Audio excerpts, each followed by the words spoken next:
How everybody doing? My name is Ed and welcome back to the channel. So today I want to give you a breakdown of Xsens Animate 2025. It just dropped and they got a couple cool features in there and I want to talk about them. Who's it for? Is it for indie creators? Is it going to help us? How is it going to help us, right? We know it is, but I want to break down and just give you some of the things that I'm using. Y'all probably haven't seen me. Where the hell have you been, right? So I'm basically working on an animated full feature film and I've been in the dark just grinding, creating. I've been using Xsens to basically create all the motion capture for every character. But enough about that. I will talk a little bit about that later. We're gonna talk about what we came here for, and that's to really give a just an overview of Animate 2025. So let's go in here. Let's see what's up.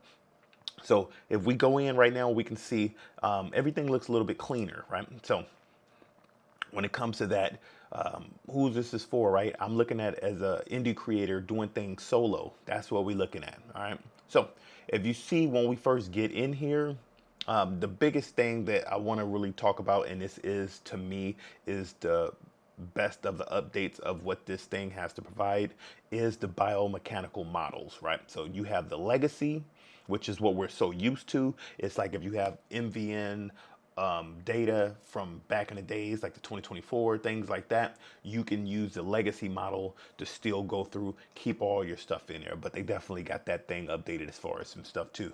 But now when we go in here, we have the male and we have a female. If you see the male, a little bit bigger, you know what I mean? A little bit more structure on there. Same with the female, a little thicker. When we talk about the male and the female, what they really focused on was making sure everything was more anatomically accurate, right, to a person. So like a male, you have wider shoulders.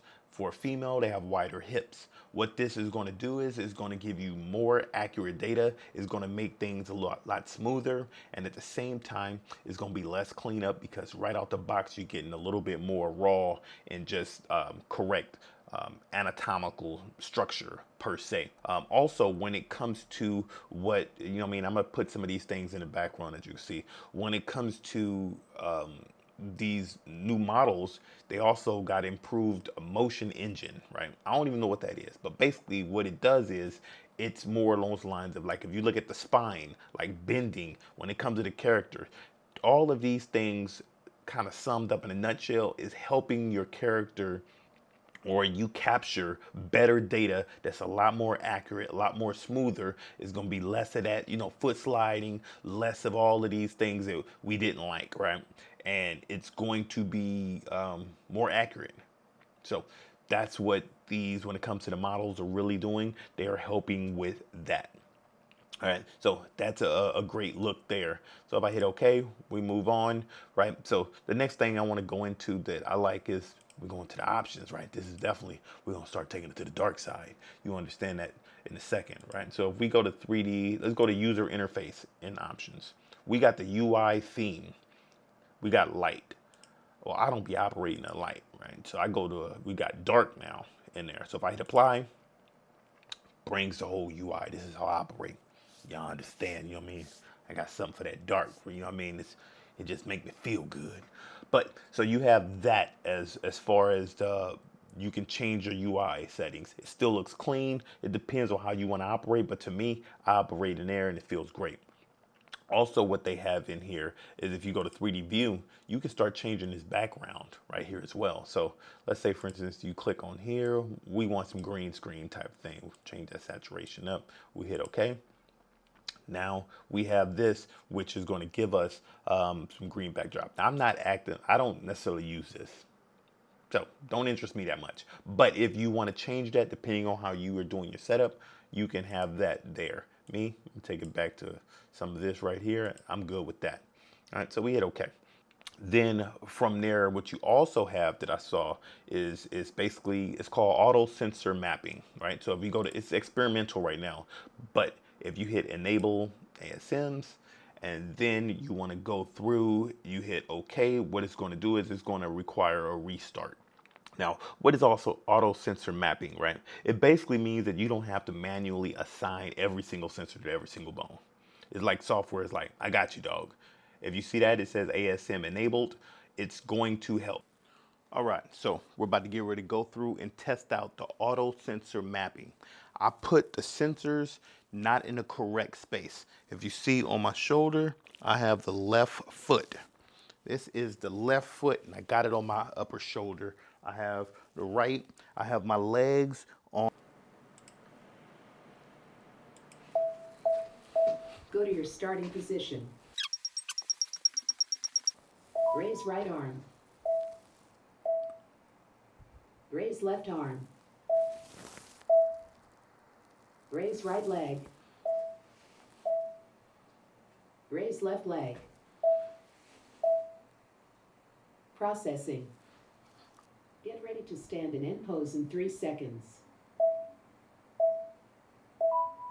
Stand still. Calibration complete. Walk and check calibration.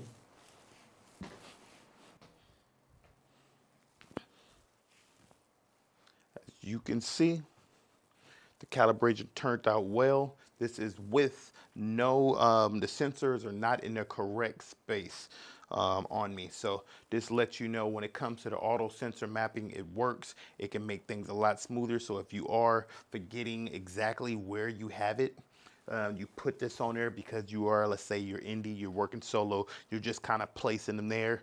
As you see with this mix, that now auto sensor mapping definitely can help get you there. And I think that the direction that Xsens is going is definitely cleaning up a lot more of the, when it comes to post-production work.